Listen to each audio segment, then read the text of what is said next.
Chapter 7 सोच अपनी अपनी। किसी विषय के पक्ष और विपक्ष में तर्क वितर्क सहित अपने विचारों की अभिव्यक्ति ही वाद विवाद है। वाद विवाद मौखिक भावाभिव्यक्ति का अत्यंत प्रभावशाली तथा महत्वपूर्ण रूप है। वाद विवाद में कोई एक विषय निर्धारित कर लिया जाता है। कुछ विद्यार्थी उस विषय के पक्ष में तथा कुछ विद्यार्थी कुछ विपक्ष में अपने अपने तर्क इकट्ठे करके कार्यक्रम के दिन श्रोताओं के सामने प्रस्तुत करते हैं। एक वक्ता पक्ष में अपने विचार रखता है तो दूसरा वक्ता विपक्ष में। इस प्रकार वक्ताओं को अपनी बात की पुष्टि तथा अविपक्षी के कथन के खंडन का अवसर मिलता है। तो इस चैप्टर में जो हम सीखते कोई बात की हम जो दलील बोलते हैं ना, वो दलील कोई एक बोले कि मैं बोलूँ वो सही तो दूसरा बोले नहीं मैं बोलूँ वो सही, वो एक दूसरे के साथ वाद विवाद करते हैं। इस चैप्टर में वैसे ही हमें कुछ अलग सीखना है। तो देखो यह नीचे एक चित्र दिया गया है। अपनी अपनी सोच इस चैप्टर का नाम है, वैसा है सोच अपनी अपनी, यानी कि अपनी सोच के हिसाब से इसके आंसर देने हैं। मैं मेरी सोच के हिसाब से इस नीचे ये चित्र दिया गया है उसको देखकर फिर नीचे क्वेश्चन आंसर है उसके आंसर दूंगी। आपको अपनी सोच के हिसाब से इसके आंसर देने हैं।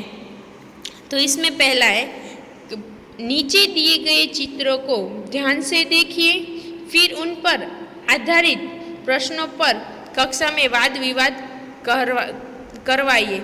यानी ये दोनों है ना वो चित्रों में ध्यान से देखने हैं। फिर इस चित्रों में दोनों में एक दूसरे को यानी दो लड़के को बोलना है। एक को ये जो दो चित्र दिखा एक गांव का है और एक शहर अथवा तो नगर का है। तो दोनों को दो लड़के को एक को गांव का बोलने का और एक को शहर का बोलने का, ऐसे हमें इसके ऊपर वाद विवाद करवाना है। तो इसमें फर्स्ट क्वेश्चन है दोनों चित्रों में क्या अंतर है। तो ये आपको जो दो चित्र दिखाई दे रहे हैं वो दो एक गांव का है और एक नगर का है यानी शहर का है। तो इसमें क्या अंतर है वो हम देखते हैं। दोनों चित्रों में से एक चित्र गांव का और दूसरा नगर का है। गांव के चित्र में नदी है, उसके घाटों पर नहाते कपड़े धोते पानी भरते और काम करते लोग हैं। गांव में कच्चे घर हैं, लोग मामूली कपड़े पहने हुए हैं, लेकिन गांव में बड़ी शांति का वातावरण है। ऐसा हम गांव के चित्र में है। तो शहर के चित्र में क्या है तो कि शहर के चित्र में चौड़ी और दो तरफा सड़क है, पक्के मकान है, सड़क पर वाहन चल रहे हैं, वाहनों के कारण शोर है और लोग आधुनिक वेशभूषा में है यानी अलग अलग कपड़े पहने हुए हैं। फिर इसके बाद का यह इस चित्र में यह इतना अंतर है। अभी इसके बाद का क्वेश्चन गांव तथा नगर के जीवन में क्या अंतर है और तुम्हें कौन सा रुचिकर लगता है क्यों। यानी इस दोनों में क्या अंतर है दोनों चित्रों में और इनमें से कौन सा तुझे ज़्यादा पसंद है अच्छा लगता है। तो गांव के जीवन में सादगी सरलता है, किसी तरह की बनावट और तड़क भड़क नहीं है। लोग शांति से अपने अपने काम करते हैं, नदी कुएं का पानी पीते हैं, वे अपने खेतों में उगाया अनाज तथा ताज़ी सब्जियां खाते हैं। लोग कच्चे घरों में रहते हैं पर उनका जीवन प्रकृति के बहुत नज़दीक होता है, क्योंकि वहाँ पे हम गांव में देखें तो यहाँ पे पेड़ और ये सब ज़्यादा होता है। नगर के जीवन में तड़क भड़क और बनावट अधिक होती है। लोग आधुनिक और फैशनेबल कपड़े पहनते हैं, वे पक्के मकानों में रहते हैं, वे नल का पानी पीते हैं और बाजार से अनाज तथा फल सब्जी खरीद कर खाते हैं। नगर की सड़कों पर वाहनों का हमेशा शोर होता है। लोग दुकानों बैंकों और दफ्तरों में काम करते हैं। नगर के जीवन में शांति नहीं होती, लोगों का जीवन प्रकृति से बहुत दूर होता है। नगर के जीवन में अनेक दोष हैं, फिर भी मुझे यहाँ का जीवन ही पसंद है। यहाँ के लोग शिक्षित और प्रगतिशील होते हैं। नगर में अच्छे स्कूल और कॉलेज होते हैं। इनके कारण मनपसंद शैक्षणिक योग्यता प्राप्त की जा सकती है। अनेक संस्थाएं, पुस्तकालय आदि व्यक्ति की योग्यता बढ़ाने में सहायता होते हैं। उन्नति के जितने अवसर नगर में हैं उतने गांव में नहीं है। इसीलिए मुझे तो नगरीय जीवन ही रुचिकर लगता है। अगर आपको गांव का जीवन रुचिकर लगता हो तो आपको गांव के बारे में ज़्यादा लिखने का, मुझे तो नगर का लगता है, इसलिए मैंने नगर का लिखा। इसके बाद का क्वेश्चन है थर्ड, क्या तालाब का जल पीने के लिए योग्य है? यदि नहीं तो क्यों? तो इसका आंसर तालाब का जल पीने के लिए योग्य नहीं होता, क्योंकि तालाब चारों ओर से बंद होता है। यानी तालाब चारों ओर से बंद होता है, उसमें चारों ओर से बाहर की धूल मिट्टी गिरती है, पेड़ों के पत्ते गिरकर सड़ते रहते हैं। लोग तालाब के किनारे कपड़े धोते हैं और जानवरों को नहलाते हैं। यह सारी गंदगी तालाब के जल को दूषित कर देती है। यह दूषित जल पीने से हैजा, पेचिश आदि तरह तरह की जानलेवा बीमारियां होने की पूरी संभावना होती है।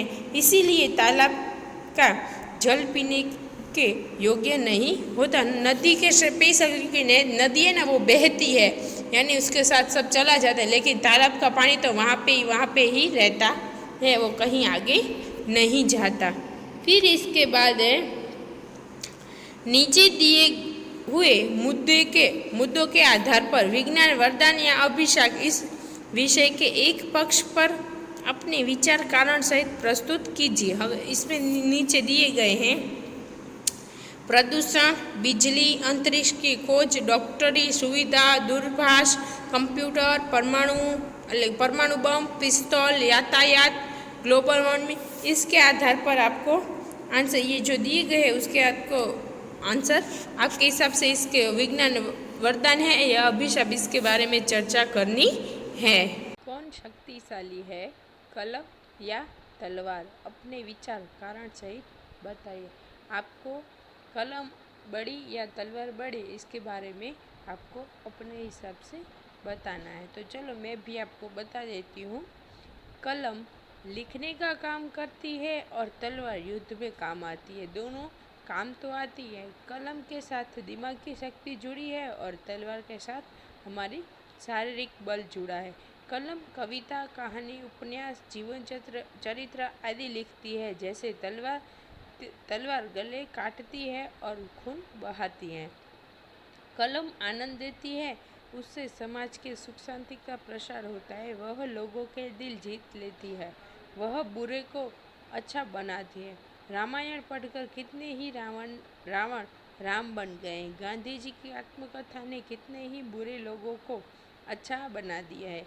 व्यास, वाल्मीकि, कालिदास, तुलसीदास, रविंद्रनाथ टैगोर, शेक्सपियर आदि कलम के कारण मरकर भी अमर हो गए हैं।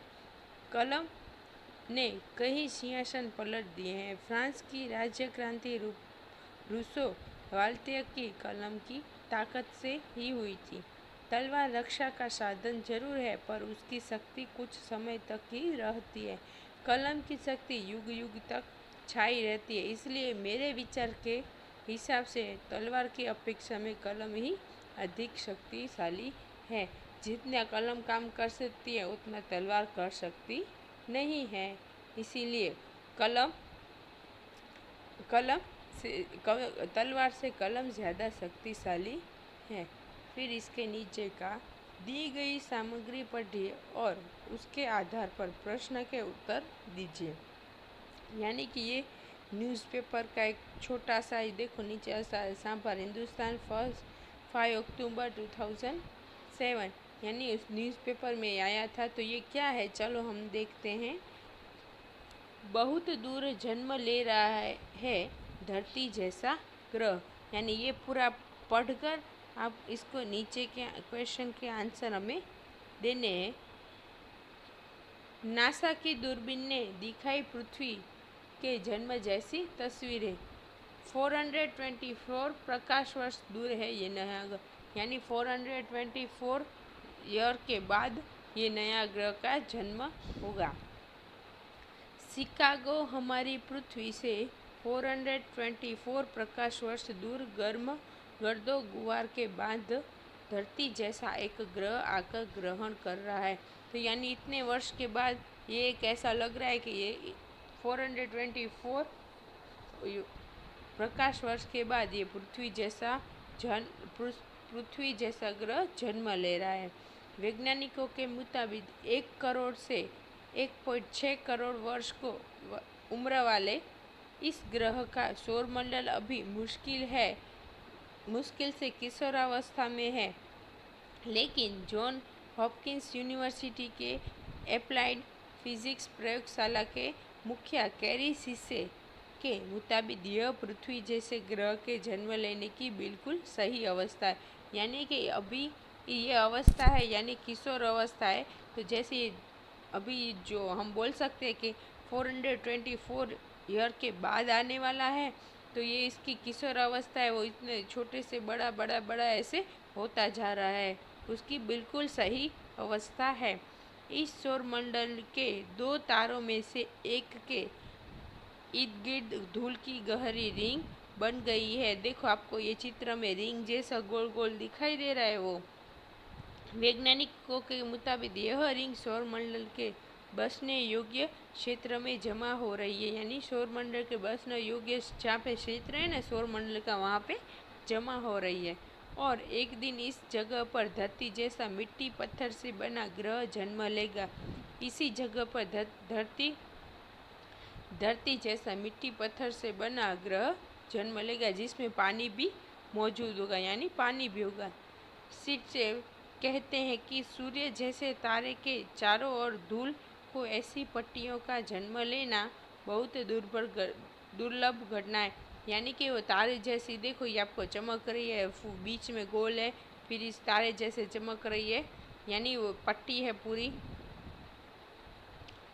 वो घटना बनना बहुत दुर्लभ है। और इसके बाहर की ओर बर्फीला बेल्ट से वह संभावना बनती है कि जिससे वहाँ पे पानी आ सकता है, कि एक दिन इस ग्रह में पानी भी मौजूद होगा। उन्होंने कहा कि ग्रह का रूप ले रही धूल उन्हीं पदार्थों से बनी है जिससे हमारी पृथ्वी के क्रस्ट एवं कोर का निर्माण हुआ था। जैसे हमारी पृथ्वी का निर्माण हुआ था तब जैसे बना हुआ था, वैसे ही इसमें यहाँ पे भी बन रहा है। शीर्षक के अनुसार इस बात से भी इनकार नहीं किया जा सकता कि एक दिन वहाँ धरती जैसा जीवन भी पनपे। यहाँ पे ऐसा भी इनकार नहीं किया कि यहाँ पे ऐसा जीवन भी मिल सकता है। उन्होंने कहा कि यह धरती के जन्म की घटना को दोबारा देखने जैसा अनुभव है। तो उन्होंने कहा कि ये घटना ऐसी है जैसे धरती दोबारा जन्म ले रही है, ऐसी घटना है। इस दुर्लभ ब्रह्मांडीय घटना की तस्वीरें नासा के स्टिमजस स्पेस टेलीस्कोप ने उतारी है।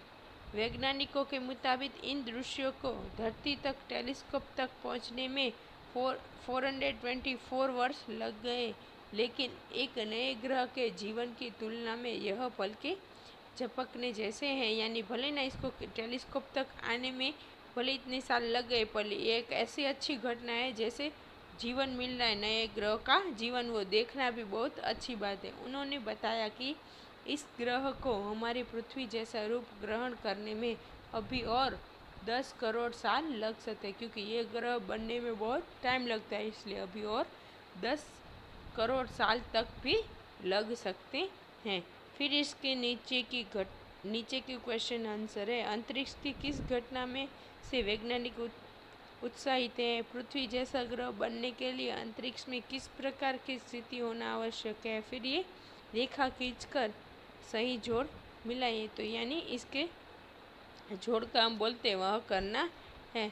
तो इसके आंसर आपको ये पूरा मैंने आपको समझाया, ये पढ़कर फिर आपको इसका आंसर भरने हैं।